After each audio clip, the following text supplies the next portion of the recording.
నమస్తే, welcome to I dream. నేను మీ విజిత. అసలు ఈ సమాజానికి ఏమైంది? మంచి చెడు, సభ్యత, సంస్కారం, అసలు మన సనాతన ధర్మం ఏం చెప్పింది? ఇవన్నిటిని ఎక్కడ వదిలేశారు? ఎందుకు ఇలా చేస్తున్నారు? రోజు రోజుకి ఎందుకు ఈ అఘాయిత్యాలు, ఈ ఘోరాలు ఎక్కువైపోతున్నాయి? మనం రోజు రోజుకి అసలు ఎందుకు ఇలాంటివి ఎక్కువగా చూస్తున్నాము? మనకి ఎంతోమంది గొప్ప గొప్ప వాళ్ళు వారి మాటల ద్వారా మనల్ని ఎంతో మోటివేట్ చేస్తున్నారు. అరే మార్పు వచ్చింది, మారుతున్నారు అనుకునే లోపే మళ్ళీ ఏదో ఒక రూపంలో దుర్మార్గాలన్నింటినీ మనం చూస్తున్నాము. అసలు ఏంటి ఇదంతా ఎందుకు జరుగుతోంది? ఇప్పుడు మేడంతో మాట్లాడి తెలుసుకుందాం. ప్రస్తుతం నాతో పాటు ఉన్నారు లైఫ్ కోచ్, ఫ్యామిలీ కన్సల్టెంట్ కే ప్రియా చౌదరి గారు. ఇప్పుడు మేడంతో మాట్లాడిద్దాం. నమస్తే మేడం. నమస్తే మేడం, అసలు ఏం జరుగుతోంది మేడం? రోజు రోజుకి అసలు భయం వేస్తుంది. అసలు లైఫ్ ఎలా సాగుతోంది, ఏం జరుగుతోంది, అసలు ఇవన్నీ చూస్తుంటే సమాజం ఎక్కడికి వెళ్ళిపోతుంది అనే ఒక ఆలోచన తలుచుకుంటేనే అసలు కంగారు వచ్చేస్తుంది మేడం. వినే ఉంటారు madam news, Kannada star Darshan arrest అయ్యారు అని చెప్పి. పవిత్ర గౌడ అనే ఒక తను అమ్మాయితో తను రిలేషన్లో ఉన్నాడు. ఒక 10 సంవత్సరాలు రిలేషన్లో ఉన్న తర్వాత తనకు వేరే ఒక పర్సన్ అసభ్యకరంగా మెసేజ్లు చేస్తున్నాడు, తనతో బిహేవ్ చేస్తున్నాడు, సందేశాలు పంపుతున్నాడని తెలిసి వీళ్ళిద్దరూ ఒక ప్లాన్ ప్రకారంగా ఒక పర్సన్ని చంపారు అని చెప్పి ఆ హత్య కేసులో తను అరెస్ట్ అయ్యాడని చెప్పి వార్త వింటున్నాం మేడం. ఏంటి మేడం అసలు ఏం చెప్తారు దీని గురించి? ఏం చెప్తారు అని అంటే, నేను ఒక క్వశ్చన్ మీడియాను అడగదలుచుకున్నాను, ఫిల్మ్ ఇండస్ట్రీని అడగదలుచుకున్నానమ్మా. వాళ్ళు మాట్లాడితే ఏం మాట్లాడతారంటే, ఫిల్మ్ ఇండస్ట్రీలో ఎవరినైనా సరే ఇవి ఎందుకు జరుగుతున్నాయండి అని మాట్లాడితే, సామాన్యమైన జీవితాల్లో లేవా, మమ్మల్ని ఎందుకు క్వశ్చన్ చేస్తున్నారు అని మాట్లాడుతున్నారు. నేను వాళ్ళనే తిరిగి క్వశ్చన్ చేస్తున్నా, మిమ్మల్ని ఎందుకు టార్గెట్ చేస్తారు అని అంటే, మీరు హీరోలు కదా, మీరు గొప్పవాళ్ళు కదా, మీరు జనాన్ని ప్రభావితం చేసేటటువంటి శక్తి ఉన్నటువంటి మనుషులు కదా, మీరు ఎక్కడైనా సరే ఆన్ స్క్రీన్ కాదు ఆఫ్ స్క్రీన్ కూడా మీరు ఒక పెద్ద ఐకాన్ కింద జనాలకు కనిపిస్తారు కదా, అందుకోసమనే మీ వైపు జనాల చూపు ఉంటుంది. ఎందుకు విమర్శిస్తారు? ఎక్కడ లేవా? ఇప్పుడు చూడండి, ఇండస్ట్రీలో కాస్టింగ్ కౌచ్ గురించి అడగండి, మాట్లాడేది ఇదే. బయట లేదా? ఇండస్ట్రీని ఎందుకు అడుగుతారు అని అంటే, మిమ్మల్ని మీరు సమర్థించుకుంటున్నారా అంటే, మా దగ్గర ఉంది, ఇది ఉంటుంది, ఇది సహజం అనేది సమర్థించుకుంటున్నారా? నెంబర్ 1. రెండో విషయం ఏంటంటే, ఇవాళ మనం ఏది చూసినా కూడా ఫిల్మ్ ఇండస్ట్రీ రిలేటెడే చూస్తున్నాం. ఏది అదేంటి, అక్రమ సంబంధాలు కానివ్వండి, హత్యలు కానివ్వండి, ఇంకొకటి కానివ్వండి, విపరీతంగా పొలిటికల్ రంగంలోనూ చూస్తున్నాము, ఇండస్ట్రీలోనూ చూస్తున్నాం. మామూలు మనుషులు లేరా అని క్వశ్చన్ చేయకండి. ఎందుకనంటే, మామూలు మనుషుల్ని ప్రభావితం చేసేవాళ్ళు మీరు. ముందు మీరు తిన్నగా ఉన్నారా లేదా, మీకు మోరల్స్ ఉన్నాయా లేవా అది చెప్పండి ఫస్ట్. ఒక్కొక్క సినిమాలో హీరో బ్రహ్మాండమైన డైలాగులు చెప్తాడు, సమాజం గురించి, పాతివ్రత్యం గురించి, ఆడదాని గురించి, మాతృత్వం గురించి, ఆడతనం గురించి, తర్వాత శుద్ధులు, నీతులు అన్నీ చెప్పేస్తూ ఉంటాడు. కానీ చివరికి వ్యక్తిగత జీవితానికి వచ్చేసరికి ఎందుకు ఇంప్లిమెంట్ చేయలేకపోతున్నారు? ఒకసారి అడగమని చెప్పండి. అంటే స్క్రీన్ మీద వేరు, ఇది వేరండి, మరి ఎందుకు చెప్తున్నావు? అది వేరు అన్నప్పుడు ఒక వెధవని తీసుకొచ్చి ఒక మంచి వినండి అని నువ్వు ఎందుకు చెప్తున్నావు? ఒక వెధవని తీసుకొచ్చి వీడి హీరో అని ఎందుకు చెప్తున్నావు? ఇక్కడ అభిమానులకు కూడా ఒక విషయం చెప్పాలంటే, ఇప్పుడు మీరు అడిగినటువంటి ఈ క్వశ్చన్లో ఇతన్నే తీసుకుందాం, దర్శన్నే తీసుకుందాం. ఇతన్ని చాలాసార్లు అతని నేర ప్రవృత్తి బయటపడింది. భార్యని హింసించడం కానివ్వండి, లేకపోతే బయట వ్యక్తుల్ని కొట్టి భయంకరంగా రక్తం వచ్చేటట్టు కొట్టి, ఒక హోటల్కి వెళ్ళి బాగా తాగేసి అక్కడ బేరర్ని పట్టుకొని కొట్టేశాడు. ఓకేనా? కొట్టేసిన తర్వాత వాడికి రక్తం గారేటట్టు కొట్టాడు, వాడు చచ్చేటట్టు కొట్టాడు అనుకోవాలి. ఇంకా వాడు వెళ్ళి పోలీస్ స్టేషన్లో కంప్లైంట్ చేస్తే పోలీసులు వాడికి వీడికి రాజీ కుదిర్చేసి ఒక 50,000 కాంపన్సేషన్ ఇప్పించేసి ఆ కేసును క్లోజ్ చేశారు. అది ప్రపంచం మొత్తం తెలుసు. అది తెలిసినప్పుడు తాగి ఈ విధంగా నువ్వు ఒక హీరోవి, 10 మందిలో నువ్వు ఉన్నావు, నువ్వు ఒక ఐకాన్ కింద ఉన్నావు, నువ్వు ఇలాంటివి చేయడానికి వీల్లేదు అని చెప్పి ఆ నిర్మాతల సంఘం కానీ, లేకపోతే ఆర్టిస్టుల సంఘం కానీ, లేకపోతే ఇండస్ట్రీకి సంబంధించినటువంటి పెద్దలు కానీ అతన్ని ఏమన్నా వారించే ప్రయత్నం చేశారా? అది బయటికి రాలేదు. చేశామని చెప్తారేమో, చేసి ఉన్నట్టయితే అతను ఇవాళ ఈ పరిస్థితికి వచ్చి ఉండేటటువంటి వాడు కాదు. అలాగే భార్యని విపరీతంగా హింసించాడు. ఆమె మిస్ఫైర్ అయింది, ఆవిడ తుపాకీ తీసి కాల్చబోయేసరికి ఆవిడ పారిపోయి వచ్చి పోలీస్ స్టేషన్లో కేసు పెట్టింది. అంటే భార్యతో ఎన్నోసార్లు గొడవలు, అతనికి ఎన్నోసార్లు పోలీస్ స్టేషన్కి ఎక్కాడు. అయినా అతను గొప్ప హీరో, పెద్ద hero, mass following hero, controversy hero. ఏంటి కాంట్రవర్సీ? అతని వ్యక్తిత్వంలో ఎక్కడ హీరోయిజం లేదు. మొత్తం అంతా కూడా ప్రతి నాయకుడికి ఉండేటటువంటి లక్షణాలే ఉన్నాయి. ఇలాంటి వ్యక్తిని తీసుకొచ్చి నాయకుడి యొక్క మేకప్ వేసి మీరు కూర్చోబెట్టారు. ఇవాళ జనం అతన్ని ఫాలో అయ్యేటటువంటి జనం ఏం తీసుకుంటారు? ఇంతమంది ఫాలోయింగ్ని తీసుకొచ్చినటువంటి ఈ నిర్మాతలు, ఈ దర్శకులు ఏం సమాధానం చెప్తారు వాళ్ళ సమాజానికి? అది నేను అడుగుతున్నాను. ఒకటి. రెండో విషయం ఏంటంటే, ఇప్పుడు మనం ప్రతి విషయాన్ని అక్రమ సంబంధాలను మాట్లాడుకున్నట్టే కంటేనమ్మా, ఒక ఇద్దరి మధ్య ఒక బంధం ఉన్నప్పుడు, ఒక రిలేషన్ ఉన్నప్పుడు కనీసం ఒక రిలేషన్ని తెంచుకున్న తర్వాత మీ ఇద్దరిది అంత బంధమైనటువంటి విడదీయరాని బంధం అనుకున్నప్పుడు హాయిగా వాళ్ళకొక జీవితాన్ని ఇచ్చేసి మీ జీవితాన్ని మీరు బ్రతకండి. ఎవరు మిమ్మల్ని కామెంట్ చేయరు, ఎవరు మీ జోలికి రారు. ఇక్కడ ఇంకొక విషయం, ఇప్పుడు మీడియాలో ఉన్నప్పుడు కానీ లేకపోతే మనం ఒక సెలబ్రిటీ హోదాలో ఉన్నప్పుడు అన్నిటినీ ఫేస్ చేయాల్సినటువంటి పరిస్థితులు వస్తూ ఉంటాయి. ఇప్పుడు నేనే ఉన్నాను, ఎన్నో ఎపిసోడ్స్ చేశా, ఎన్నో మీరు చూడండి కామెంట్స్, జుగుప్సాకరమైన కామెంట్స్ కూడా చేస్తారు. స్టార్టింగ్లో అయితే వణికిపోయేదాన్ని నేను, ఏడుపు వచ్చేది నాకు, మానేద్దాం అనుకుని మానేసిన రోజులు కూడా. కానీ నాకు నేనే సెల్ఫ్ మోటివేషన్ చేసుకున్నాను. అవును, ఎవడు తిడుతున్నాడు, నేను మాట్లాడింది ఏమన్నా తప్పుందా, అది వాడికి తగిలింది, వాడు ఆ తప్పు చేస్తున్నాడు, వాడి కసి ఈ విధంగా తీర్చుకుంటున్నాడు, ఇగ్నోర్, అంతే, కేర్ నాట్. నేను తీసుకున్నది ఎంతమందిని కదిలించింది, ఎంతమందికి పడేటటువంటి విషయం ఉంది, నేను ఏం చేస్తున్నాను, నేను చేసేది మంచా చెడ, ఒక ప్రశ్న వేసుకున్నాను. నేను కావాల్సిన వాళ్ళ కోసం నేను ఉండాలి, నేను అక్కర్లేనటువంటి వాళ్ళ గురించి నేను పట్టించుకోవాల్సినటువంటి అవసరమే నాకు లేదు. సింపుల్ ఎగ్జాంపుల్ చెప్తాను, నైటీ గురించి మాట్లాడానమ్మా ఒకసారి. నైటీ గురించి మాట్లాడినప్పుడు నిజంగా చూడాలి, ఆడవాళ్ళు నాకు పెట్టిన మెసేజ్లో నిజంగా ఒక్కొక్క ఆడవాళ్ళు, నేను మీరు క్వశ్చన్ చేసుకోండి, ఎంత నీచమైనటువంటి మెసేజ్లు పెట్టారో తెలుసా అమ్మా నాకు. ఇమ్మీడియట్గా నాకు మా వాళ్ళు, మేడం చాలా విపరీతంగా తీయొద్దు మీరు ఆ ఎపిసోడ్, మీరు ఉంచి తీరండి అన్న. ఆ ఎపిసోడ్ నేను ఎందుకు చేయవలసి వచ్చిందంటే, ఎంతో మంది నా దగ్గర బాధపడిన వాళ్ళు ఉన్నారు, మగవాళ్ళు. మేడం ఎంచక్క చాలా మంది ఎక్స్ట్రా మ్యారిటల్ రిలేషన్స్ పెట్టుకున్న వాళ్ళని కూడా నేను క్వశ్చన్ చేశాను. నా దగ్గర పంచాయతీలు వస్తాయి కదా, ఏంటంటే మేడం అదేంటి ఎందుకయ్యా ఇట్లా, అక్కడ ఉన్నది ఇక్కడ ఉందనంటే, లేదు మేడం ఇక్కడ వీళ్ళు మాకేది కావాలో మాకు ఎలా ఉండాలో ఉంటారు మేడం. ఇంట్లో చూస్తే 24 గంటలు ఆ నైటీలు వేసుకుని ఇంటికి రాగానే కంప్లైంట్ బాక్స్ లాగా మాట్లాడుకుంటూ మాకేమవుతుందంటే మాకు రిలాక్సేషన్ అనేది లేకుండా చేస్తున్నారు. నేను అందరినీ అనట్లేదు, అందరూ చాలా దరిద్రులను భరించేటటువంటి ఇల్లాళ్ళని గురించి నేను మాట్లాడలేదు. నేను మాట్లాడిందంతా జీవితాన్ని మీరు అనవసరంగా ఎలాంటి నిరాశ నిస్పృహల వైపు నెట్టుకుంటున్నారో దాంట్లో ఇది ఒక భాగము.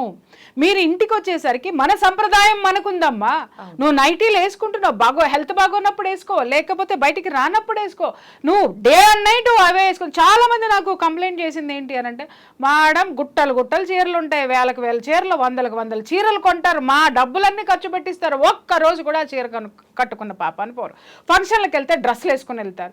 మేడం చీరలు అందంగా చూడాలని అనుకుంటాం కానీ వాళ్ళు మాకు కనిపించరు, అసలు చూడండి ఎక్కడ మేము సౌందర్యం చూడాలి మేడం వీళ్ళల్లో అని చెప్పేసి అని మాట్లాడిన మగవాళ్ళ శాతం ఎంత ఉందో అప్పుడు నేను కూర్చొని మాట్లాడా. దయచేసి మీరు మారండి, మీ భర్త పక్కింటి దానికేసి ఎందుకు చూస్తున్నాడు, ఇంకొక దానికేసి ఎందుకు చూస్తున్నాడు, మీరు ఉండవలసిన దాంట్లో ఉండండి, దయచేసి మీరు మారండి అని నేను చెప్పిన దానికి విపరీతమైన ట్రోల్ చేశారు, విపరీతమైన బూతులు తిట్టారు. Care not. నిజంగా ఆ ఎపిసోడ్ ఇంకొకరు చూసుకుంటే సూసైడ్ చేసుకునేటాడు. అదే ఆడవాళ్ళు 1 సంవత్సరం తర్వాత నాకు కలిసిన ఆడవాళ్ళు చాలా మంది చెప్పింది ఏంటంటే, థ్యాంక్స్ మేడం. ఎందుకు అనంటే, మీరు చెప్పినప్పుడు మాకు చాలా కోపం వచ్చింది మేడం, మా హస్బెండ్స్ చాలా మంది వైఫ్లకి పంపిస్తే బండబూతులు తిట్టేశారు నాకు. ఎందుకంటే చాలా మంది నాకు చెప్పారు, ఏమండి మా ఆవిడకి మీరు పంపించానండి అంటే, నేను అన్న బాగా తిట్టిందా అన్న, తిట్టిందండి అని అంటే, మరి నన్ను తిట్టించడానికి నువ్వెందుకు పంపించినావయ్యా, ఆవిడ చూసుకుంటుంది కదా, తిట్టించే కార్యక్రమం మీ ఆవిడని నువ్వు తిట్టుకోవాలనుకుంటే నన్ను తిట్టించే ప్రోగ్రామ్ ఎందుకు పెట్టినావు అని నేను జోక్ చేసి వదిలేసేదా. చాలా మంది ఆడవాళ్ళు ఎక్స్ప్రెస్ చేసింది ఏంటి అని అంటే, మేడం మీరు మాట్లాడినప్పుడు మాకు కోపం వచ్చింది, ఎందుకంటే మా స్వేచ్ఛ, మా స్వతంత్రం, మా కంఫర్టబిలిటీ మేము చూసుకుంటాం కాబట్టి. కానీ తర్వాత మేము దాన్ని మెల్లగా ఫాలో అవ్వడం మొదలు పెడితే మా ఇంట్లో మార్పు వచ్చింది, మనుషుల్లో మార్పు వచ్చింది, నా భర్తలో మార్పు వచ్చింది, నాకు ఒక మంచి ఒక గౌరవమైన వాతావరణం అనేది నా చుట్టూ వచ్చిందని చెప్పిన ఆడవాళ్ళు ఎంతమంది ఉన్నారు. మగవాళ్ళు కూడా థ్యాంక్స్ మేడం, ఎందుకంటే మేము ఎంత చెప్పినా మా భార్యలు వినలేదు. మీరు కారణాలు చెప్పారు, నైటీలు వేసుకోవడం వల్ల వాళ్ళు నష్టపోయేదేంటో చెప్పారు. మా భార్య మారింది, చక్కగా చీరలు కట్టుకుంటుంది, ఎక్కడికన్నా వెళ్ళేటప్పుడు కట్టుకుంటుంది అట్లీస్ట్ అని చెప్పిన వాళ్ళు కూడా ఉన్నారు. అంటే ఇక్కడ ఈ దర్శన్ విషయంలో ఇది నేను ఎందుకు చెప్పాల్సి వచ్చిందంటే, దర్శన్ విషయంలో కూడా అతను ఎవరు, రేణుకా స్వామి, అతను ఎవరో ఇతను ఫ్యాను, ఇతను తప్పుడు దారిలో పోవడం, వాళ్ళ హీరో తప్పుడు దారిలో పోవడం ఇష్టం లేదా, ఎందుకంటే భిన్న కథనాలు వినిపిస్తున్నాయి. అతను బ్లాక్ మెయిలరు, లేకపోతే అతను ఒక సైకో, అతను ఏదైనా అవనివ్వండి. ఎందుకంటే మనం సోషల్ ప్లాట్ఫామ్ మీద ఉన్నప్పుడు చాలా మంది వస్తారు. ఉన్నప్పుడు నువ్వు పోలీస్ స్టేషన్లో కంప్లైంట్ ఇచ్చి పోలీసులకు అప్పచెప్పేస్తే ఇమ్మీడియట్గా వాళ్ళు వార్న్ చేసి ఉండేవారు, సైబర్ క్రైమ్కి ఇచ్చేసి ఉంటున్నట్టయితే వాళ్ళు కంట్రోల్ చేసి ఉండేవాళ్ళు అతన్ని. అది కాకుండా పర్సనల్గా మీరు తీసుకొని గ్రడ్జి పెట్టేసుకొని మీరు అతని మీదకి వెళ్ళిపోయి అతనికి మీరు వ్యక్తిగతంగా బుద్ధి చెప్పాలి అని చెప్పేసి అని ధోరణికి మీరు వెళ్ళిపోయిన తర్వాత ఈరోజు జరిగిందేంటి, ఒక మనిషి ప్రాణం తీయడం పక్కన పెట్టండి, అది చాలా బాధాకరమైనటువంటి విషయం. అంటే ఒక చిన్న విషయాన్ని గోటితో పోయేదాన్ని గొడ్డల వరకు తెచ్చుకున్నారంటే ఇక్కడ అహంకారము, అహంభావము, నేరపూరితమైనటువంటి ఆలోచనలు ఇవాళ సెలబ్రిటీల్లో వేళ్ళోనుకొని పోయి ఉన్నాయి అనేది మనకు కనిపించడం లేదా? నువ్వు 10 మందికి నీతులు చెప్తావే, ఒక డైలాగ్ తోటి జనాలకి విజిల్స్ వేయించుకుంటావే, సమాజం ఎలా ఉండాలో పుంఖాను పుంఖాలుగా చెప్తావే, మరి నువ్వు సమాజంలో ఉన్నటువంటి నువ్వు వ్యక్తి సమాజంలో నువ్వు చేసిందేంటి? అలాగే ఇండస్ట్రీ కూడా క్వశ్చన్ చేసుకోవాల్సింది ఏంటంటే, ఇలాంటి వ్యక్తుల్ని మనం ఎందుకు ఎంకరేజ్ చేయాలి, ఎంకరేజ్ చేయడం వల్ల మనం ఏం చెప్పగలుగుతున్నాం? ఇవాళ రేపట్లో జనాలు చాలా తెలివిగా ఉన్నారమ్మా, వాళ్ళల్లో చాలా అవేర్నెస్ అనేది వస్తుంది. ఇదివరకు ఇట్లాగా గుడ్డిగా వెళ్ళిపోయి ఆహా ఫ్యాన్స్ అనో ఇంకొకటనో వెళ్ళిపోయి కౌగిలించుకోవట్ల, మంచి చెడు ఏది కూడా బేరీజు వేసేటటువంటి తత్వము ఆ యొక్క స్థితి ఇవాళ మనిషిలో వచ్చేసింది. ఎందుకనంటే ఒకప్పుడు మీడియా నీ చేతిలోనే ఉండేది, కెమెరా నీ చేతిలోనే ఉండేది, ఇవాళ ఫోన్ ద్వారా నా చేతికి వచ్చేసింది. నేను కూడా సెలబ్రిటీ అయిపోతున్నాను, నేను కూడా ఏది చేయాలో అది చేస్తున్నాను, హీరో ఏది చేస్తాడో అది కూడా నేను చేసి చూపిస్తున్నాను. కాబట్టి ఇక్కడ మనము ఈ సమాజంలో గెలవాలి అనంటే అంతర్యాలు ఇటువంటి వాటన్నిటినీ కూడా మనము సమాజానికి చాలా జాగ్రత్తగా అనుసంధానం చేసుకొని తదనుగుణంగా వెళ్లాల్సినటువంటి అవసరం ఉంది. నీతులు పక్కవాడికి చెప్పడానికైనా మనకి పనికి రావా? ఈ రోజు దర్శన్ ఈ స్థితికి రావడానికి కారణము, ఎంకరేజ్ చేయడానికి కారణం కూడా నేను చెప్తున్నా శాండిల్వుడ్ అదేంటి ఇండస్ట్రీ మాత్రమే. అది భయంకరమైనటువంటి నిజం అన్నమాట. ఎందుకంటే ఇంతకు ముందు అతని మీద ఆల్రెడీ భార్య మీద అదేంటి అత్యాచారం చేయబోయే సిచ్యుయేషన్లో అతను 2-3 సార్లు కేసులు ఎదుర్కొన్నాడు. ఆమెను ఇంట్లో ఇక్కడ ఒక ఎగ్జాంపుల్ నేను శాండిల్వుడ్దే అని ఎందుకు చెప్తున్నానంటే, ఈ అమ్మాయి కాకుండా ఇంకొక నటితోటి కూడా అతను సహజీవనం చేస్తే ఆ భార్య అమ్మాయిని అబ్జెక్ట్ చేసింది. తర్వాత అమ్మాయి మీద ఫిర్యాదు చేస్తే ఇండస్ట్రీ పెద్దలు ఏం చేశారు, ఆ అమ్మాయిని ఇండస్ట్రీ నుంచి బ్యాన్ చేశారు. అవును మేడం. మరి ఆ అమ్మాయి ఇతనితో ఉండి తప్పు చేస్తుంది అని అనుకున్నప్పుడు, మరి తప్పు ఇటువైపు నుంచి కూడా జరిగినప్పుడు మరి ఇతని మీద ఎందుకు చర్యలు తీసుకోలేదు? అంటే పురుషాధిక్య సమాజమా? పురుషాధిక్యతను మీరు చూపించారా? పార్షియాలిటీని చూపించారా? అక్కడ ఆడదాన్ని బలి చేశారు, బాగుంది. మరి ఈ ఆడదాన్ని ఎందుకు మీరు బ్యాన్ చేయలేదు? అలాగే మళ్ళీ అతని అదే కొనసాగిస్తున్నాడు. ఆ అమ్మాయి వెళ్ళిపోయిందో, పెళ్లి చేసుకుందో, ఇంకేం చేసుకుందో, ఆ అమ్మాయి జీవితాన్ని అమ్మాయి చూసుకుంది. కానీ ఇతను మాత్రం ఈ అక్రమ సంబంధాలు అనేది ఆపలేదు. ఆపకుండా అదే కొనసాగిస్తున్నాడు. ఇవాళ ఇంత పెద్ద మచ్చ ఆ యొక్క కన్నడ ఇండస్ట్రీకి రాలేదా? తీసుకొచ్చింది ఎవరు? అతన్ని మోసినటువంటి వీళ్ళందరిది తప్పు కాదా? అలాగే జనం కూడా నేను చెప్తున్నాను కదా, స్క్రీన్ మీద చూసి హీరోలను చూసి వాళ్ళలాగా లైఫ్ స్టైలు, వాళ్ళలాగా షర్ట్లు వేసుకోవడం, వాళ్ళలాగా హెయిర్ స్టైల్స్, వాళ్ళలాగా సమాజాన్ని కేర్ లేకుండా మాట్లాడడము, విలువలు లేకుండా మాట్లాడడం, వాళ్ళని వీళ్ళు తీసుకొని ఐకాన్గా తీసుకొని వాళ్ళని మార్గదర్శకులుగా తీసుకొని ఇవాళ యువత కూడా నాశనం అయిపోతుంది. ఇది నేను ఎందుకు చెప్తున్నానంటే, ఒక సినిమా రాముడు భీముడు అని చెప్పేసి అని మనకి తెలుగులో ఎన్టీఆర్ గారు డ్యూయల్ రోల్ చేసినటువంటి క్యారెక్టర్ చేసినటువంటి సినిమా ఒకటి ఉంది. దాన్ని కన్నడలో రాజ్ కుమార్ గారు చేశారు. ఇదే కన్నడ ఇండస్ట్రీ గురించి మాట్లాడుతాను. రాజ్ కుమార్ గారు చేశారు. దాంట్లో ఒక సీన్ ఉంటుంది, ఏంటి అని అంటే ఆ రాముడు భీముడు సినిమాలో ఒకటేమో సాఫ్ట్ క్యారెక్టర్, అమాయకత్వమైన క్యారెక్టర్ ఉంటుంది, ఒకటేమో రఫ్ అండ్ టఫ్ క్యారెక్టర్ ఉంటుంది. దాంట్లో భీముడు అనేటటువంటి క్యారెక్టరు హోటల్కి వెళ్ళి శుభ్రంగా టిఫిన్లు కావాల్సిన ఒక 10 రకాలు తినేసేసి డబ్బులు ఎగ్గొట్టేసి ఇప్పుడే వస్తానని చేయగడుక్కొని పారిపోతాడు. ఇది సీను. డైరెక్టర్ చెప్పాడు, సార్ మీరు ఇది అనగానే ఇమ్మీడియట్గా ఆయన అన్నాడు, no no no no no నేను డబ్బులు ఇది కాదు మార్చండి అని అంటే, ఎందుకు సార్ ఇది కొంచెం రఫ్ క్యారెక్టర్ కదా, ఈ క్యారెక్టరైజేషన్ ఇంతే సార్ అని అంటే, తప్పు. నేను డబ్బులు ఎగ్గొట్టేసి నేను వెళ్ళిపోయాను అని అంటే నా ఫ్యాన్స్ అందరూ అదే ఫాలో అవుతారు రేపటి నుంచి. ఇట్ షుడ్ బి చేంజ్ అని చెప్పేసి దాన్ని ఆయన ఏ విధంగా చేంజ్ చేశాడు అని అంటే, ఆ లోపల మొత్తం అంతా తినేసి డబ్బులు ఎగ్గొట్టేసి బయటకు వచ్చిన తర్వాత అక్కడ ఒక దేవుడి విగ్రహం ఉంటుంది. ఆ దేవుడి విగ్రహానికి దండం పెట్టుకుని, స్వామి ఇప్పుడు నా దగ్గర డబ్బులు లేవు, కానీ నా దగ్గర డబ్బులు వచ్చినప్పుడు మళ్ళీ తిరిగి వచ్చి నేను కడతాను. మోరల్ అంటే తనను అనుసరించేటటువంటి సమాజం ఒకటి ఉంది, ఆ సామాజిక బాధ్యత ఒకటి ఉంది. కాబట్టి వాళ్ళు అంతకాలము అన్నాళ్ళు వాళ్ళు ఆ విధంగా దేవుళ్ళ లెక్క నిలబడిపోయారమ్మ జనాల్లో. ఆ సామాజిక బాధ్యతను కూడా వాళ్ళు తీసుకున్నారు. కాబట్టి వాళ్ళ హీరోల ప్లేస్లో ఉండి డబ్బు, సెక్స్, ఉమెన్, ఇవి తప్ప, ఉమెన్, వెల్త్, వైన్, ఈ 3 తప్ప ఎవరు ఏదైనా పాటిస్తున్నారా? సామాజిక బాధ్యత ఉన్నటువంటి హీరోస్ ఎంతమంది ఉన్నారు ఈరోజు? లేదా ఇండస్ట్రీ ఏ విధమైనటువంటి సామాజిక బాధ్యతతో ఉంది చెప్పండి. ఇవాళ నేను హెచ్చరిస్తున్నా, టీవీ సీరియల్స్ కానీ, టీవీ రంగం కానివ్వండి, డిజిటల్ మీడియా కానివ్వండి, ఏదైనా సరే, ఇటు మీడియా, అటు సినిమా రంగము, టీవీ సీరియల్ రంగం, ఇవి అన్నీ కూడా జనాల్ని, సమాజాన్ని ప్రభావితం చేస్తాయి. కాబట్టి మనం తీసుకునేటటువంటి నిర్ణయాలు, మనం నడిచేటటువంటి ఆ యొక్క నడవడిక కూడా ఇక్కడ చాలా అవసరం ఉంది. ఎందుకంటే మన యొక్క నడవడిక సమాజాన్ని ప్రభావితం చేస్తుంది, సమాజంలో మనల్ని ఫాలో అయ్యే వాళ్ళని చాలా ప్రభావితం చేస్తుంది.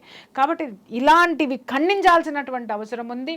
ముందే ఖండించి ఉంటే, ఇలాంటి జాగ్రత్తలు తీసుకోకపోతే, ఇదే ఇంకా జరుగుతూ వెళ్తే సమాజాన్ని భ్రష్టు పట్టించిన వాళ్ళలో ఈ సినిమా రంగం కూడా ఒకటి ఉంటుంది. అయితే ఇప్పుడు ఈ క్యారెక్టర్లో ఎవరైతే పవిత్ర గౌడ్ ఉందో మేడం, తను రిలేషన్షిప్ గురించి అనౌన్స్మెంట్ 10 years కంప్లీట్ అయ్యింది అని అనౌన్స్ చేసిన తర్వాత, ఈ ఇష్యూ స్టార్ట్ అయిన తర్వాత, ఎవరైతే తన వైఫ్ విజయలక్ష్మి ఉందో తనకి అంతా తెలుసు మా గురించి అని చెప్పి ఒక వార్త కూడా చెప్పిందని చెప్పి వింటున్నాం మేడం. అలా ఎట్లా అంటే వైఫ్కి తెలిసి కూడా ఎట్లా స్వీకరిస్తారు మేడం ఇదంతా? హస్బెండ్ ఇలా ఒక రిలేషన్లో ఉన్నాడు అన్న విషయాన్ని. అమ్మా, ఇక్కడ మనం ఆలోచించాల్సింది ఏంటంటే, వైఫ్ ఒంటరిది అయిపోయింది, ఇతనికి ఇండస్ట్రీ సపోర్ట్ ఉంది, ఇతనికి ఇంకొక అద్భుతమైనటువంటి ఫ్రెండ్స్ ఉన్నారు. వాళ్ళల్లో ఒకళ్ళు ప్రజ్వల్ అని చెప్పేసి అని రీసెంట్గా ఒక సెక్స్ స్కాండల్లో పట్టుబడినటువంటి ఎంపీ, రాజకీయ నాయకుడు. ఇప్పుడు అది కూడా చెప్పాను నేను ఇందాక కూడా, రాజకీయ రంగంలోనూ మీడియా రంగంలోనూ వీళ్ళందరూ టాప్ ప్రయారిటీలో. అంటే అంత అద్భుతమైనటువంటి ఫ్రెండ్స్, దుర్మార్గమైనటువంటి ఫ్రెండ్స్ వీడికి ఉన్నారు. ఉండేసరికి ఆ అమ్మాయి ఒంటరిది అయిపోయింది. ఇతనితోటి డివోర్స్ ఎందుకు తీసుకోలేదు అని అంటే, పెళ్లి చేసుకున్నాను నేను, 2 బిడ్డల్ని కన్నాను వీడి నుంచి, నేను విడాకులు తీసుకొని వెళ్తే నా బిడ్డలకి తండ్రి ఎవరు ఉంటారు? వాళ్ళ కేరింగ్ ఎక్కడి నుంచి వస్తుంది? వీడు ఎందుకు మారడు? వీడిని మార్చి చూద్దామని చెప్పేసి అని అమ్మాయి మొండిగా, తర్వాత తను చేసుకున్నటువంటి పెళ్లికి అమ్మాయి విలువనిచ్చి అక్కడే ఉండిపోయింది. ఆ అమ్మాయి ఒంటరిది అయిపోయింది. ఇంకొకటి ఏమవుతుందంటే, ఇక్కడ వీళ్ళిద్దరు ఫైటింగ్ కూడా ఎలా ఉంది అని అంటే, ఈ అమ్మాయి ఈ పవిత్ర అనేటటువంటి అమ్మాయిని కూతురుతోటి వాడు డాన్స్లు వేసుకుంటూ ఇన్స్టాగ్రామ్ పెడితే, ఇక్కడ ఈవిడ ఈ కొడుకులతోటి వాళ్ళతోటి, లేకపోతే ఈ అమ్మాయికి అంటే ఇన్స్టాగ్రామ్ ఫైట్ జరిగింది కానీ 1-to-1 ఫైట్ అయితే మాత్రం ఏ రోజు జరగలేదు. ఇంకొకటి ఏంటంటే, వాడిది భయంకరమైనటువంటి ఫెరోషియస్ నేచర్ అన్నమాట. ఆ నేచర్ని తట్టుకోవడానికి ధైర్యం చేయడానికి ఎవరికి ధైర్యం చాలేదు. వాడి దగ్గర గన్ ఎందుకుంది? వాడి ప్రొటెక్షన్కి ఉందా, లేకపోతే జనాల్ని ఇది చేయడానికి ఉందా? ఇలాంటివన్నీ కూడా పెట్టుకొని దౌర్జన్యం చేసుకుంటూ వాడు బ్రతికేస్తున్నప్పుడు అమ్మాయికి తెలుసు వాడితో ఉంటున్నాడు అన్న సంగతి తెలుసు. వీళ్ళిద్దరికి మధ్య ఇన్స్టాగ్రామ్ లో యుద్ధాలు జరిగినాయి. దీన్ని బేస్ చేసుకుని ఈ రేణుకా స్వామి అనేటటువంటి వాడు, అరే ఆమె భార్యనో, లేకపోతే ఈ అమ్మాయి అంటే చిరాకు పడో, లేకపోతే ఒక హీరో అనేటటువంటి వాడు ఇలా ఉండాలి కాబట్టి ఇట్లా ఎందుకున్నాడు అనేటటువంటి దాంతో ఒక్కొక్కళ్ళకి ఒక్కొక్క నేచర్ ఉంటుందమ్మా మనలో. ఇప్పుడు వీడు హీరో అని బయటకు కనిపిస్తూ లోపల ఒక నేచర్ ఎలా పెట్టుకున్నాడో ఈ రేణుకా స్వామి అనేటటువంటి వ్యక్తి కూడా శుభ్రంగా హాయిగా ఆడ కూర్చొని సంసారం చేసుకొని ఎవడెట్ట పోతే నాకెందుకని పోతే శుభ్రంగా అతను బ్రతికుండి ఉండేవాడు. ఈరోజు పట్టించుకొని దాంట్లోకి దూరిపోయి ఒక హీరోయిజాన్ని చూపించుకోవడమో లేకపోతే ఇంకొకటి ఏదో చేయబోయో ఈరోజు ప్రాణాలు పోగొట్టుకున్నటువంటి పరిస్థితి ఏర్పడింది. ఇప్పుడు మీరన్నట్టుగా ఆ అమ్మాయి భరిస్తుంది, తెలుసు అన్నీ తెలుసు అనంటే తెలుసు ఏం చేస్తుందండి? ఆ అమ్మాయికి ఇండస్ట్రీ సపోర్ట్గా నిలిచిందా, చట్టం సపోర్ట్గా నిలిచిందా? ఎవరు సపోర్ట్గా నిలిచారండి? మొత్తం అంతా దరిద్రానికే నిలిచింది, దుర్మార్గానికే నిలిచింది. కాబట్టి ఆ అమ్మాయి నోరు మూసుకొని కేవలం ఇన్స్టాలో ఫైట్ చేస్తూ కూర్చుంది. కానీ ఒకటి నేను ఎప్పుడు చెప్తూ ఉంటాను, ఒకరి ఉసురు మాత్రం ఇంకొకళ్ళకి తగలకుండా మాత్రం పోదు. లాస్ట్ టైం ఇంకొక పవిత్ర విషయంలో కూడా నేను ఇదే చెప్పా. భార్యని కష్టపెట్టి అంటే భార్యాభర్తలు ఇద్దరికీ పడలేదనుకోమ్మా, లేకపోతే అవతల వాళ్ళు కూడా వీళ్ళకి సహకరించట్లేదు అనుకోమ్మా, నువ్వు ఇంకొక జీవితాన్ని స్టార్ట్ చేయి. నేను అదే చెప్తా, కొత్త జీవితాన్ని హ్యాపీగా స్టార్ట్ చేసుకో. దాంట్లో విభేదించడానికి ఏమి లేదు, అక్కడ అభ్యంతరం పెట్టడానికి ఏమి లేదు అక్కడ. కానీ ఇక్కడ వాంటెడ్లీ ఇంకొక ఆడదాని మోజులో పడిపోయో లేకపోతే హాయిగా ఒక సంసారంలో ఉన్నటువంటిది నా జీవితం నాకు కావాలి, దీని కూతురుకు ఒక తండ్రి కావాలి, దీనికి ఒక మొగుడు కావాలి, వీడొకడు దొరికాడు, హీరో ప్లేస్లో ఉన్నాడు, డబ్బు ఉంది, హోదా ఉంది, అన్నీ ఉన్నాయి కాబట్టి ఇతన్ని గ్రాప్ చేసి కూర్చోబెట్టుకుంది ఆమె. కానీ ఆమె ఎంత ఎంత మానసికంగా ఇప్పుడు డివోర్స్ ఇచ్చి కూర్చుంటే ఏమి ఉండదమ్మా. డివోర్స్ ఇవ్వకుండా కూర్చొని ఉన్నప్పుడు ఇతనే భర్త, ఆమెకేమో బయట ఏమి ఎక్స్ట్రాలు ఎక్సెస్లు ఏమి లేవు అక్కడ. ఇతని మీద ఉన్నట్టు ఆమెకి ఇవ్వాల్సినటువంటి ప్రేమ కానీ ఇంకొకటి కానీ అన్నీ తీసుకొచ్చి ఇక్కడ ఇస్తుంటే ఆ మనసు ఎంత బాధపడి ఉంటుంది, ఎంత ఖేదనకి గురై ఉంటుంది. ఆ ఖేదనే ఈరోజు వీళ్ళిద్దరూ ఈ విధంగా రోడ్డు మీద పడి జైలు పాలవ్వడానికి కారణం. ఈ రోజుకి నేను చెప్తున్నా, దయచేసి అనవసరంగా ఎవరిని బాధ పెట్టకండి, ఒకరి జీవితాన్ని ఇంకొకరు తీసుకోకండి, 100% తీసుకోకండి. మీరు ఇద్దరు కలిసి జీవించాలనుకున్నారా, నీ భార్యకి డివోర్స్ ఇవ్వు, లేకపోతే నచ్చ చెప్పుకో, లేకపోతే ఇంకొకటి చేసుకో, హ్యాపీగా నిల్వ. అంతేగాని వాళ్ళని అక్కడ వదిలేసి అనాథల్లాగా వదిలేసి వాళ్ళని పట్టించుకోకుండా వాళ్ళని ఏమీ చేయకుండా ఏదో జరిగింది కదా అని చెప్పేసి అని ఇవన్నీ మీరు ఇలా చేసుకుంటూ పోతుంటే ఇవాళ ఏమవుతుంది? చట్టం తన పని తాను చేయట్లేదు. తర్వాత న్యాయస్థానాల దాకా చట్టం కరెక్ట్గా చేస్తే న్యాయస్థానాల వరకు వెళ్తుంది. న్యాయస్థానాల దగ్గరికి వెళ్ళినా కూడా ఇవాళ సుప్రీంకోర్టు యొక్క తీర్పును చూపించి ఇష్టం వచ్చినట్టు బరి తెగించి తిరుగుతున్నారని చెప్పుకోవాలి. ఇలాంటివి జరుగుతున్నప్పుడు ప్రకృతి తాను తీసుకుంటుంది ఆ బాధ్యత. ఇది ఎన్నోసార్లు నేను చెప్పా, అదే జరుగుతుంది. బ్యాలెన్స్ చేస్తుంది. ఆమెకు ఒక భేదం ఒక బాధను మిగిల్చారు వీళ్ళు, ఆ బాధను వీళ్ళకి ఇచ్చేసింది, బ్యాలెన్స్ చేసేసింది. ఎదుటి వాడికి మనం ఏది ఇస్తామో అదే మనకి మిగులుతుందమ్మా, అది మర్చిపోవద్దు ఎప్పుడు. మేడం, ఇప్పుడు జరిగిన ఈ సిచ్యువేషన్, ఈ హత్య ఏదైతే ఉందో దాంట్లో ఇద్దరి ప్రమేయం ఉంది. దర్శన్ది అయితే ఏంటి, పవిత్ర గౌడ్ది అయితే ఏంటి? మరి ఎందుకు దర్శన్ని మాత్రమే అరెస్ట్ చేశారు, పవిత్రని ఎందుకు అరెస్ట్ చేయలేదు? ఆమె హాస్పిటల్లో ఉంది అనేది మాట అదంతా నిజమే అంటారా మేడం? నమ్మొచ్చు అంటారా ఇదంతా? నిజంగా తనకు దెబ్బలు తగలడం ఇదంతా అది వాస్తవం. ఎందుకంటే విడిపోయాడు, 4 దన్నాడు, మరి అక్కడ ఏం జరిగింది ఏంటి అనేది ఆ హింసాత్మకమైనటువంటి సంఘటన. అంటే ఇతనికి హీరోయిజం కదా, బయట కూడా నేను అలాగే అని ఫీల్ అవుతా ఉంటాడు. బయట కూడా హీరోయిజం తోటి ఇలాంటి అక్రమ సంబంధాలు పెట్టుకున్న మొగుళ్ళని తన్ని కాపురాలు నిలబెడితే హీరో అయ్యుండి ఉండేవాడే. కానీ నువ్వు అక్రమ సంబంధం పెట్టుకొని నిన్ను క్వశ్చన్ చేసినాడు ఆడు బ్లాక్ మెయిలరో లేకపోతే ఇంకొకడో ఆయన పోయి నువ్వు ఇష్టం వచ్చినట్టు తాగి నీ ఇష్టం వచ్చినట్టు దన్నా వాడు చచ్చి ఊరుకున్నాడు. అక్కడ ఉన్నప్పుడు ఈ ఇంటికి వచ్చిన తర్వాత అది మర్డర్ కేసు ఎవరికి తెలియదు అనుకున్నాడు, అది బయటపడింది. ఈ అమ్మాయి ప్రవోక్ చేసింది. అంటే నువ్వు మగాడివి కాదా, వాడు నువ్వు కంట్రోల్ చేయలేవా, వాడు నన్ను ఆదుకుంటున్నాడు, ఇలా రెచ్చగొట్టి ఉండొచ్చు. వాడు ఆ కోపంతో పోయి రెచ్చిపోయి ఈ నెత్తి మీదకి తెచ్చుకున్నాడు, పడేసి చావగొట్టుడు కొట్టాడు ఆ అమ్మాయిని. కొట్టేసరికి ఆ అమ్మాయి పోయి హాస్పిటల్లో ఉంది. ఆ అమ్మాయి A2గా ఉంది. A1 ఏమో వీడు, A2 ఆ అమ్మాయి, మిగిలిన వాళ్ళందరూ 10 మంది గ్యాంగ్ ఎవరైతే ఉన్నారో మిగిలిన వాళ్ళందరూ మిగిలిన నంబర్లలోకి వస్తారు. ఖచ్చితంగా అరెస్ట్ అనేది చేస్తారు, చేయకుండా మాత్రం ఉండరమ్మా. మనం చేసిన దానికి మూల్యం చెల్లించుకోవాల్సిందే, ఎక్కడైనా చెల్లించుకోవాల్సిందే, అది మాత్రం మర్చిపోవద్దు ఎవరు కూడా. మీరు చెప్పినట్టు ఎక్కడ తప్పించుకున్నా ఇవాళ ఆడవాళ్ళు కూడా నేను చెప్పేది అదే, సెన్సిటివ్ని కోల్పోతున్నారు, పగా ప్రతీకారాల జోలికి వెళ్ళిపోతున్నారు. ఎవడో నాకు అంటున్నాడు కాబట్టి వాడిని చూసుకుని నేను ఏమైనా చేసేస్తానని. నీ గత జీవితంలో ఉన్నటువంటి నీకున్నటువంటి పగ, ద్వేషమో లేకపోతే కసో దాన్ని నువ్వు ఒకళ్ళ మీద చూపించుకోవాలనుకోవడం అనేది కరెక్ట్ కాదు. దయచేసి నీకు ఒక జీవితాన్ని నువ్వు కష్టపడి బ్రతుకో, ఖచ్చితంగా నీకు ఒక జీవితం ఉంటుంది. లేదు నువ్వు కష్టపడినా కూడా నువ్వు పైకి రావట్లేదంటే ఇంకొకళ్ళ సపోర్ట్ తీసుకో, కానీ అది ఎంతవరకు ఉండాలో అంతవరకే ఉంచుకో. దాన్ని దాటి కనుక హద్దులు దాటి ప్రవర్తిస్తే ఎప్పటికైనా ముప్పే. నిజం మేడం, 100% నిజం మీరు చెప్పింది. నిజంగా ఆ సెన్సిటివ్నెస్ని కోల్పోతున్నారు. ఎస్, ఇది అమ్మ ఒకటి, ఎవరు దేంట్లో ఉన్నా వాళ్ళు ఆ తప్పు చేసినప్పుడు వాళ్ళు దాన్ని ఖండించాల్సినటువంటి అవసరం, దానికి బాధ్యతగా ఉన్నటువంటి వాళ్ళు, దానికి పెద్దలైనటువంటి వాళ్ళు ఖండించాల్సినటువంటి అవసరం ఉంది. ఇప్పటికీ శాండిల్వుడ్ అనేది అతని మీద చర్యలు ఎందుకు తీసుకోలేదు, అతని బహిష్కరణకు ఎందుకు గురి చేయలేదు? ఒక ఆడదాన్ని, ఒక హీరోయిన్ అతనితోటి లివ్ ఇన్ రిలేషన్షిప్ లో ఉందని మీరు బాన్ చేసి పడేశారు, బాగుంది. మరి ఇతను అదే ఇది కొనసాగిస్తూ ఉన్న ఇతన్ని మీరు ఎందుకు ఏమీ చేయలేదు? పురుషాధిక్య ప్రపంచమా ఇది? పురుషాధిక్యతను చూపిస్తున్నారా? ఆడదాన్ని తొక్కేస్తారా? ఆడదాళ్ళని వాడుకుంటారా? మీకు ఏ విధమైనటువంటి గౌరవం ఆడదాని మీద లేదా? అమ్మాయి భార్య ఉంది, భార్య మీద మీకు ఏ గౌరవం లేదా? ఆ అమ్మాయికి ఇవ్వాల్సినటువంటి మర్యాద మీరు ఇవ్వాలి కదా, ఆ అమ్మాయికి ఇవ్వాల్సిన ప్రొటెక్షన్ మీరు ఇవ్వాలి కదా.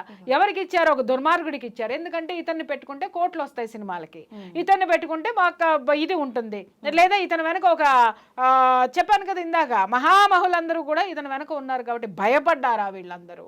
అంటే ఎవరి మీద చూపిస్తున్నారు? ఆడవాళ్ళ మీద మాత్రమే ఈ ప్రతాపం చూపిస్తున్నారు. నీతులు చెప్పేది పక్కవాడికే, మీకు కాదా అనేది క్వశ్చన్ చేస్తున్నాను.